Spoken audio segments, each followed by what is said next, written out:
శివార్త మీ వార్త.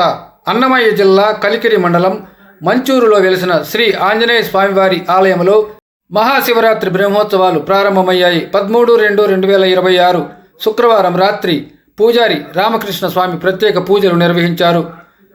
ఆంజనేయ స్వామి మాలాధరణ స్వాములు ప్రత్యేక పూజా కార్యక్రమాలు నిర్వహించి ఆరాధన కార్యక్రమాన్ని నిర్వహించారు. భక్తులు పెద్ద ఎత్తున ఈ మహాశివరాత్రి ఉత్సవాలలో పాల్గొనాలని పూజారి రామకృష్ణ స్వామి, ఆలయ అభివృద్ధి కమిటీ, భక్తులు, కళాకారులు, దాతలు పిలుపునిచ్చారు.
Om